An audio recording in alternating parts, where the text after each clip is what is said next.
Je me souviens de ce soir-là. Sous la pluie battante de Paris. Quand Kevin m'a regardé droit dans les yeux et m'a dit « Thomas, je vais te briser. Parce que tu m'as aimé trop fort. » Ces mots ont déchiré mon âme, révélant la trahison d'un amour que je croyais éternel. Un amour entre deux hommes qui défiaient les normes, mais qui cachait des secrets plus sombres que la Seine en crue. Et pourtant, des années plus tard, c'est lui que mon fils a choisi comme père, transformant ma douleur en une leçon d'humanité que je n'aurais jamais imaginée. Paris. Cette ville qui m'a toujours semblé être un mélange de poésie et de chaos, était le décor parfait pour notre rencontre. J'étais Thomas Lefebvre, un professeur de littérature à la Sorbonne, âgé de 32 ans, avec une vie bien rangée mais vide de passion. J'avais adopté Antoine il y a 5 ans, après la mort tragique de ma sœur qui m'avait confié son enfant. Antoine, ce petit garçon aux yeux verts et au sourire espiègle, était devenu mon ancre dans un monde où mon orientation sexuelle m'avait souvent isolé. Être gay en France, dans les années 2020, n'était plus un tabou comme autrefois. Mais dans les cercles académiques conservateurs, cela restait un murmure discret. C'était lors d'une exposition au Louvre que j'ai croisé Kevin Moreau pour la première fois. Il était avocat, charismatique, avec des cheveux noirs ondulés et un regard perçant qui semblait lire en moi comme dans un livre ouvert. Il s'approcha de moi devant un tableau de Delacroix, La liberté guidant le peuple, et murmura, cette femme-là, elle incarne la révolution. Et vous, Thomas, qu'est-ce qui vous fait vibrer? Sa voix avait cette intonation provençale, chaude et envoûtante, qui me fit rougir. Nous avons discuté des heures, passant du romantisme français à nos vies personnelles. Il me confia qu'il venait de Marseille, qu'il avait fui une famille traditionnaliste pour vivre librement son homosexualité à Paris. Moi, je lui parlais d'Antoine, de mes peurs de père célibataire, et de ce vide que l'amour n'avait pas comblé depuis longtemps. Notre relation s'épanouit rapidement, comme un vin de Bordeaux qui révèle ses arômes au fil du temps. Les promenades le long de la Seine, les dîners dans des bistrots cachés du Marais, le quartier gai de Paris, devint notre routine. Kevin était passionné, presque possessif. Mais cela me flattait. Il rencontrait Antoine avec une douceur surprenante, lui racontant des histoires de pirates méditerranéens qui faisaient briller les yeux de mon fils. Papa, Kevin est comme un super-héros, me disait Antoine un soir, alors que nous rentrions d'un pique-nique au jardin des Tuileries. Je sentais naître en moi un espoir, celui d'une famille recomposée, loin des jugements sociétaux. Mais les fissures apparurent subtilement. Kevin devenait distant lors de nos discussions sur l'avenir. Il évitait les sujets comme le mariage légal pour les couples homosexuels depuis 2013 ou l'adoption conjointe. Un soir, après un verre de trop dans un bar du quartier latin, il lâcha « Thomas. L'amour entre hommes comme nous, c'est beau, mais fragile. Ma famille m'a renié pour ça. » Je crus que c'était de la vulnérabilité. Mais c'était le début d'un mensonge plus grand. Il cachait une liaison passée avec un homme marié. Un scandale qui avait failli ruiner sa carrière. Pire, il avait un enfant illégitime. Une fille qu'il n'avait jamais reconnue. Fruit d'une tentative désespérée de « normalité » hétérosexuelle dans sa jeunesse. Je l'appris par hasard, en fouillant son téléphone, un acte que je regrette encore, mais que la jalousie m'avait poussé à commettre. Les messages étaient clairs, des échanges avec un ex-partenaire, plein de regrets et de promesses non tenues.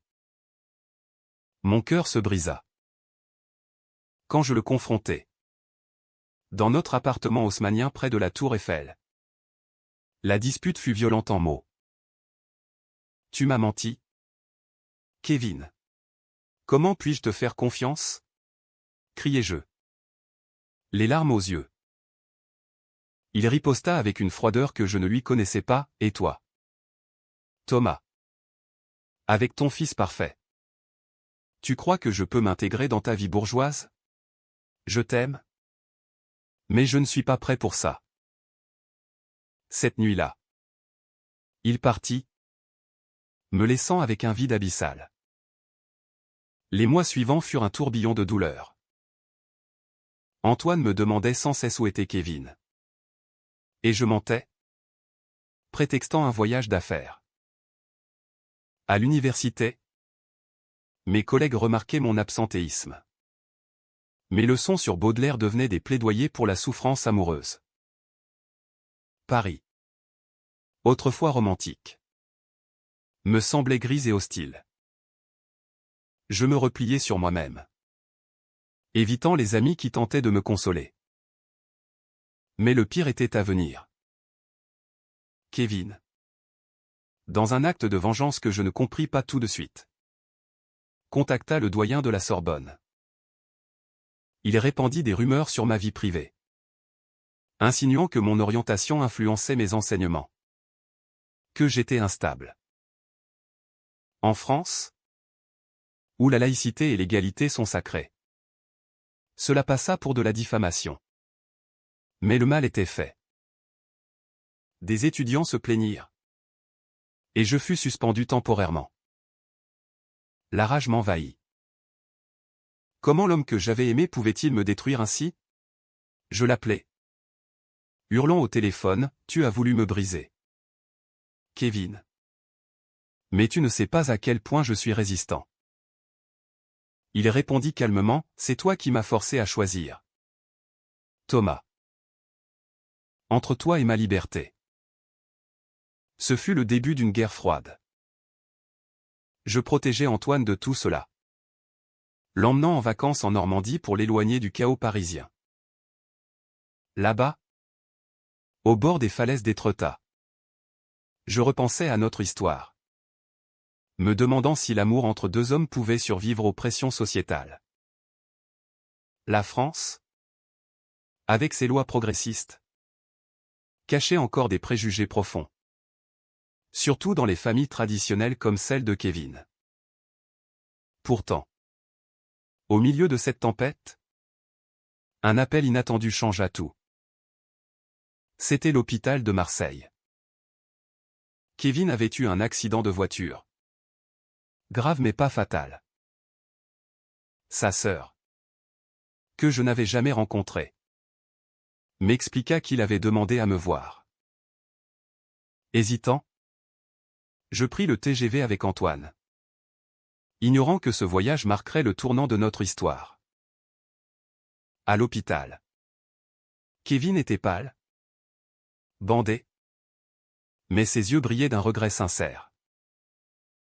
Thomas. Pardonne-moi. J'ai eu peur. Peur de t'aimer vraiment. Peur de devenir père pour Antoine.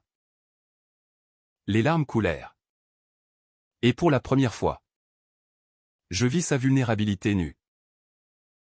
Antoine, entrant dans la chambre, courut vers lui, Kevin. Tu vas bien? Et dans ce moment, je sentis les chaînes de la colère se briser. De retour à Paris, la réconciliation fut lente, comme un vin qui décante. Kevin s'installa chez nous, jurant de changer. Il abandonna ses rumeurs, s'excusa auprès du doyen, et reprit sa vie d'avocat avec une nouvelle détermination. Mais les cicatrices restaient. Je me méfiais, observant chaque geste, chaque appel. Antoine, innocent, adorait Kevin, qui lui apprenait le football dans les parcs du Luxembourg. Regarde, papa. Kevin m'a montré comment marquer un but, s'exclamait-il. Et je souriais, masquant mes doutes. Pourtant, un secret plus sombre émergea. Kevin m'avoua enfin l'existence de sa fille, Élise, âgée de 8 ans, vivant avec sa mère à Lyon. J'ai été lâche, Thomas. J'ai essayé d'être hétéro pour plaire à ma famille. Mais ça m'a détruit. Élise est le résultat de cette erreur. Cette révélation me frappa comme un coup de poignard. Était-ce de la trahison? Dans notre communauté LGBT, où l'authenticité est primordiale, cela ressemblait à une imposture. Je me sentis trahi. Non seulement comme amant, mais comme homme. Comment as-tu pu me cacher ça? Demandai-je, la voix tremblante. Dans notre salon éclairé par les lumières de la ville. La dispute qui suivit fut épique, digne d'un drame hugolien. Kevin pleura, j'avais honte. Thomas. Honte de mon passé. Mais toi, avec Antoine, tu m'as montré ce qu'est une vraie famille. Je partis en claquant la porte, errant dans les rues de Montmartre, sous un ciel étoilé qui me semblait moqueur. Paris, ville des amoureux, me renvoyait à ma solitude. Étais-je prêt à pardonner? À accepter cette part de lui? Les amis me conseillaient, laisse-le. Thomas. Il t'a déjà blessé. Mais l'amour n'est pas rationnel, il est un feu qui consume et régénère. Au fil des semaines, Kevin prouva sa sincérité. Il contacta Élise, organisa des visites, et m'inclut dans ce processus. Antoine rencontra sa demi-sœur. Et une étrange harmonie naquit. Pourtant, un nouveau conflit surgit, la famille de Kevin. Ses parents, catholiques fervents de Provence, apprirent notre relation et menacèrent de le déshériter. Tu choisis, nous ou cet homme? Dirent-ils lors d'un appel tendu. Kevin, déchiré, me confia, Thomas. Ils m'ont élevé. Mais toi, tu m'as sauvé. Ce dilemme le rongeait, créant des nuits d'insomnie où il se levait pour fumer sur le balcon, contemplant la tour Eiffel scintillante. Un soir, lors d'une fête au Marais pour célébrer la Pride, les tensions explosèrent. Un ami commun, jaloux peut-être, révéla à Kevin que j'avais envisagé de le quitter après l'affaire de l'hôpital. Thomas m'a dit que tu étais toxique. Mentit-il. Kevin, ivre de rage et de vin, me confronta publiquement, tu me juges. Pour mon passé hétéro? La foule autour de nous se tut. Et je sentis le poids des regards. Non. Kevin. C'est toi qui me détruis avec tes secrets. Répliquai-je. Nous rentrâmes séparément. Antoine chez une babysitter. Et la nuit fut un abîme de silence. Le lendemain, Kevin disparut. Pas de mots. Juste un message, j'ai besoin de temps. Mon cœur se serra. Antoine pleurait, où est Kevin? Papa?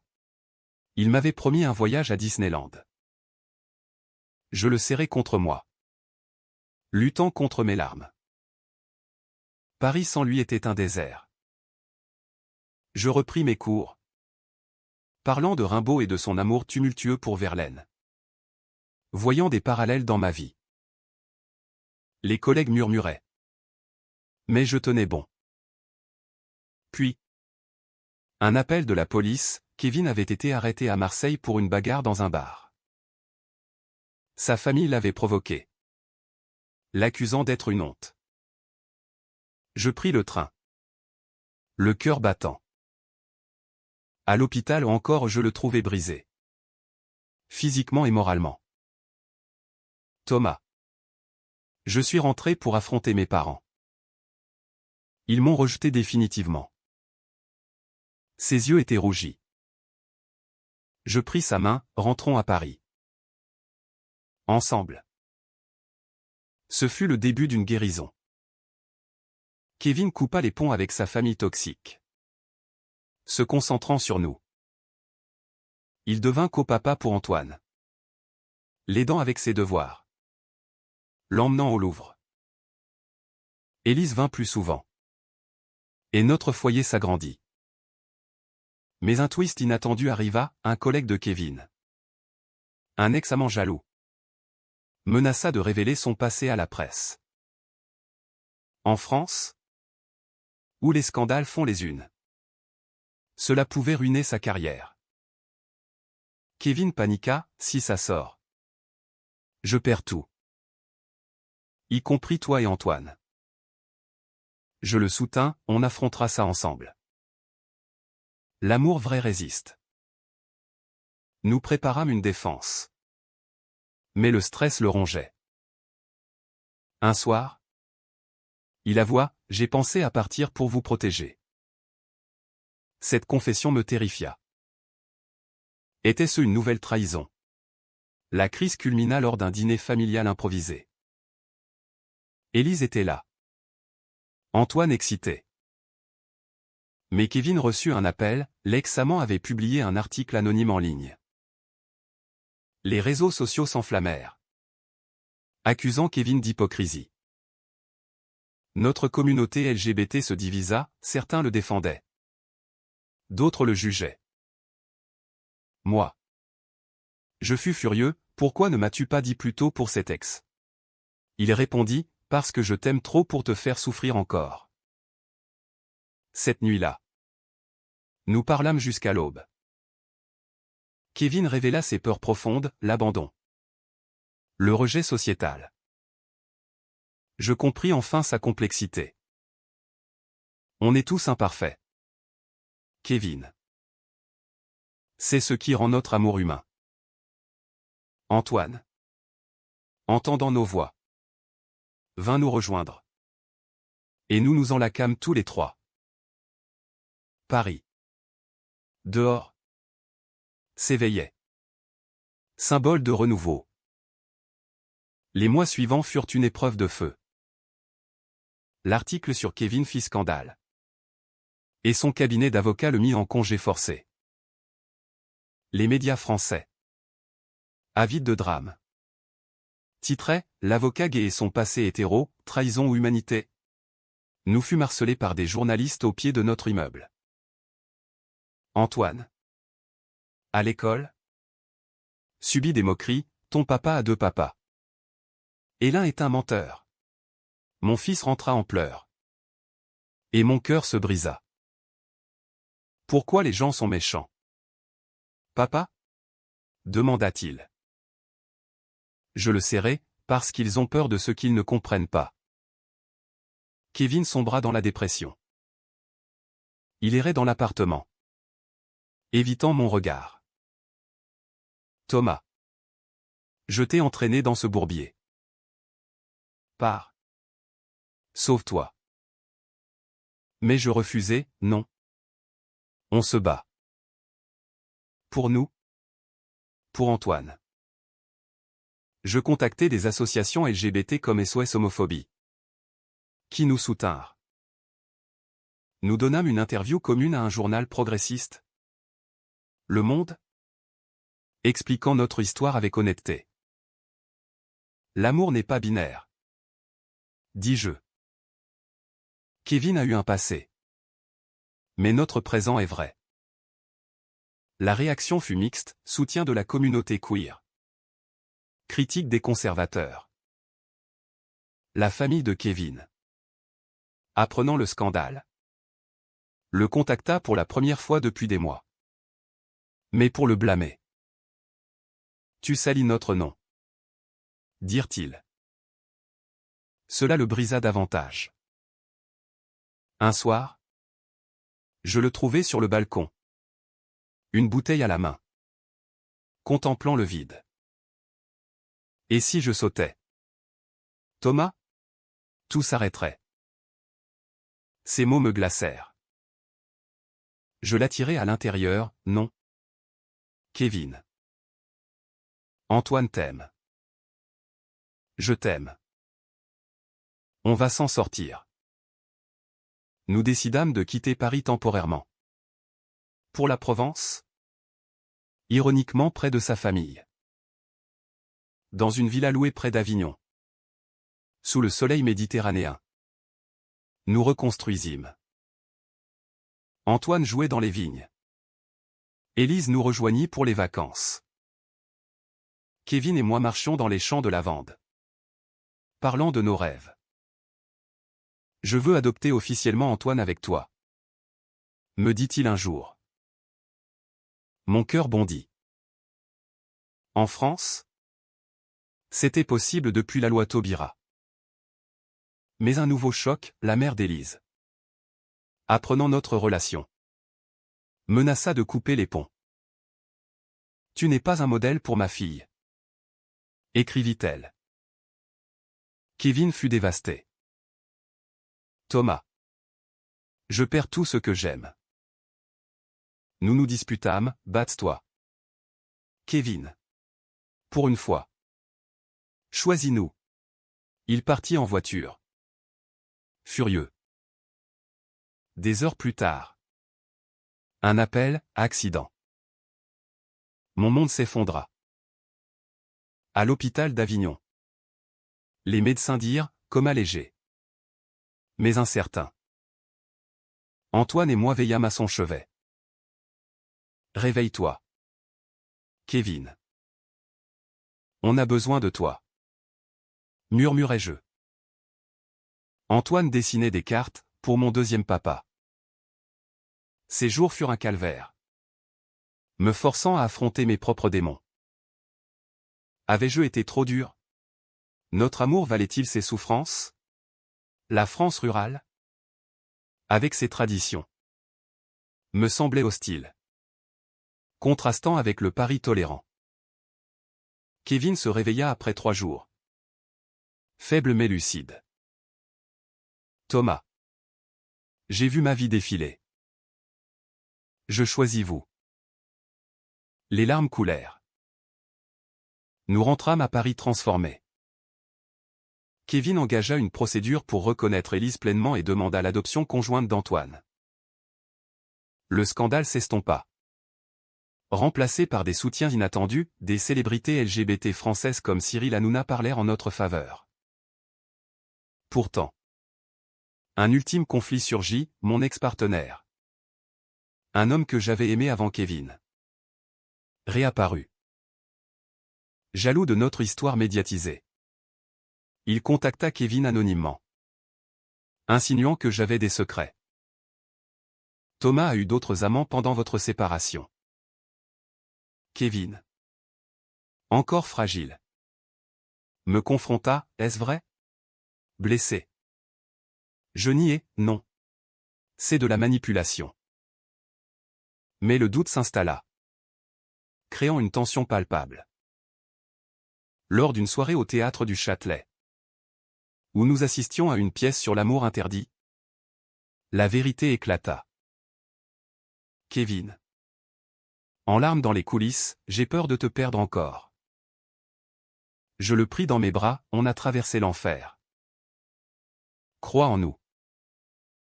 Antoine. Qui nous avait suivis. Dit, arrêtez de vous disputer. Vous êtes mes papas. Ce fut le déclic. Nous rîmes à travers les larmes. Réalisant que l'amour familial surpassait les drames. De retour chez nous. Nous planifiâmes l'avenir. Kevin reprit son travail. Plus fort. Moi. Je publiai un essai sur l'amour queer en France. Inspiré de notre histoire. Antoine grandissait. Fier de ses 2 pères. Élise devint une sœur pour lui. Paris.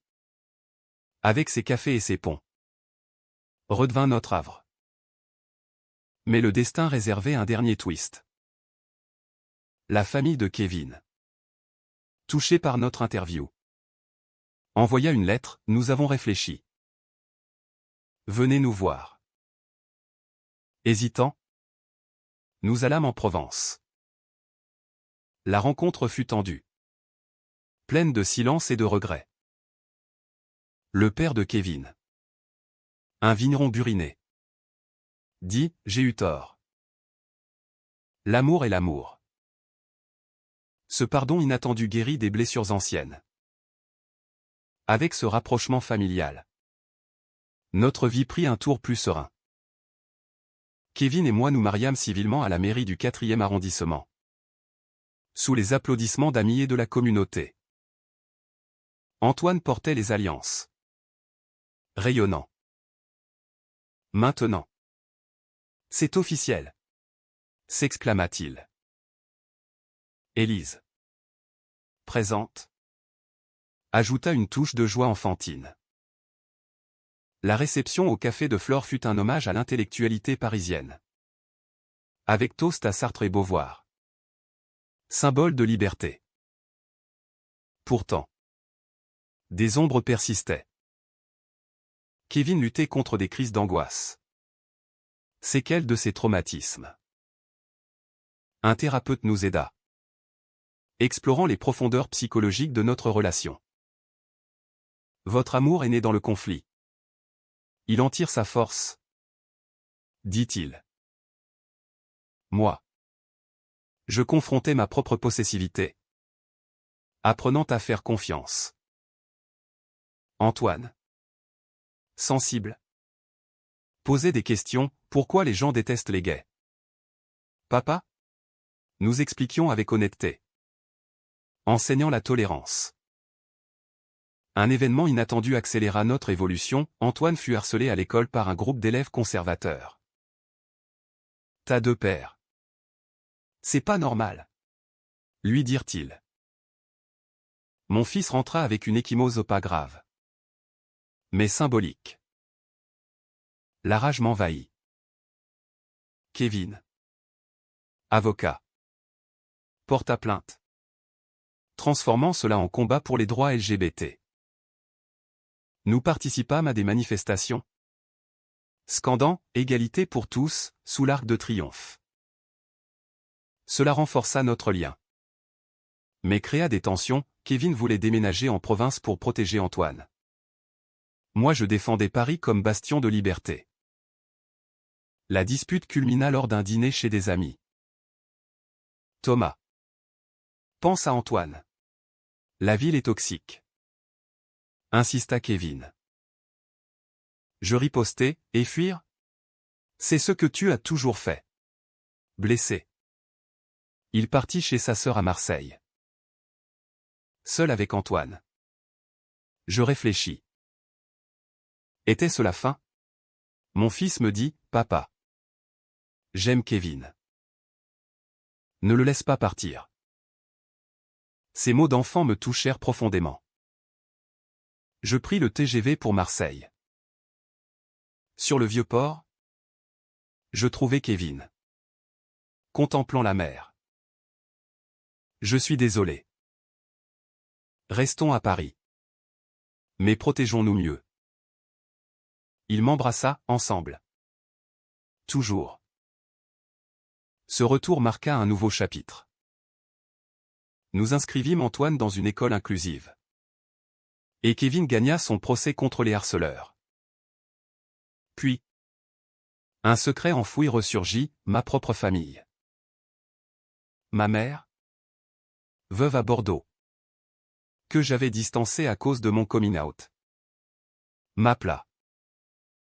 Thomas, j'ai vu ton histoire à la télé. Je regrette. Ému, j'organisai une rencontre. À Bordeaux. Dans les vignobles. Kevin charma tout le monde. Antoine joua avec ses cousins. Ce fut une réconciliation familiale. Miroir de celle de Kevin. Mais le climax arriva avec une décision difficile. Élise.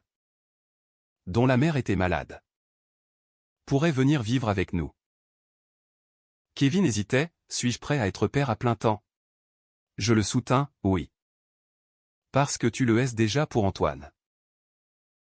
La mère accepta. Et Élise s'installa. Notre foyer devint un melting pot d'amour queer, défiant les normes. Pourtant, une trahison finale testa notre résilience. Un collègue de Kevin, ambitieux, révéla qu'il avait couvert une affaire douteuse dans le passé. Menacé de radiation. Kevin avoua, j'ai fait une erreur pour protéger un client. Furieux. Je criai, encore un mensonge? Il pleura, c'était avant toi. J'ai changé. Antoine et Élise, entendant, intervinrent, ne partez pas. Père. Nous affrontâmes le conseil de l'ordre ensemble. Kevin fut suspendu 6 mois. Mais pas radié. Ce fut une leçon d'humilité. Merci de ne pas m'abandonner, me dit-il. Je répondis, l'amour pardonne. Mais n'oublie pas. Avec le temps, notre vie s'apaisa. Kevin reprit le travail. Moi mes cours. Les enfants grandissaient, fiers de leur famille atypique. Paris, avec ses saisons changeantes, symbolisait notre évolution, des tempêtes aux éclaircies. Les années passèrent. Et notre histoire devint une légende discrète dans les cercles LGBT parisiens. Antoine. Adolescent maintenant. Excellait au lycée. Inspiré par nos combats. Je veux être avocat comme Kevin. Pour défendre les droits. Disait-il. Élise. Artiste en herbe. Peignait des tableaux abstraits reflétant notre chaos émotionnel. Kevin et moi. Dans la quarantaine. Avions trouvé un équilibre. Nos disputes cédant place à une complicité profonde. Pourtant, un dernier conflit émergea. Plus personnel. Kevin reçut une offre d'emploi à Bruxelles. Pour l'Union européenne. C'est une chance. Thomas. Pour notre avenir. Mais cela signifiait quitter Paris. Nos racines. Je refusai, et les enfants? Leur école. Leurs amis? La tension monta. Rappelant nos débuts tumultueux. Antoine. Overhearing. Pris parti, je veux rester avec vous deux. Mais si Kevin part, je vais avec lui. Ces mots me stupéfièrent. Mon fils choisissait Kevin? La jalousie m'envahit. Suivi de la réalisation, Kevin était devenu le père qu'Antoine avait élu. Par affection pure. Pourquoi lui, demandai-je. Blessé. Antoine répondit, parce qu'il m'a appris à être courageux. Comme toi. Mais ensemble. Vous êtes invincibles. Kevin déclina l'offre, ma famille d'abord. Ce sacrifice c'est la notre union. Nous voyageâmes en famille, la Côte d'Azur. Les Alpes. Renforçant nos liens. Lors d'un séjour à Nice. Sous les étoiles. Kevin me dit, Thomas. Tu m'as sauvé de moi-même. Je répondis, et toi? Tu m'as donné une famille complète. Le dénouement vint avec une lettre de la famille de Kevin, ils organisaient une réunion. À Marseille. Autour d'une bouillabaisse. Les excuses fusèrent. Nous étions aveugles. Admis son père. Antoine charma tout le monde. Symbolisant l'unité. De retour à Paris. Nous adoptâmes un chien. Complétant notre foyer. Notre histoire. Riche en drames. S'achevait sur une note humaine, l'amour triomphe. Non sans cicatrice. Kevin. L'homme qui avait voulu me détruire était devenu indispensable. Et Antoine l'avait choisi, nous unissant à jamais. Dans cette France moderne, où l'égalité avance, notre récit inspire. Phénomène de résilience. Il rappelle que l'amour queer, avec ses défis, est profondément humain.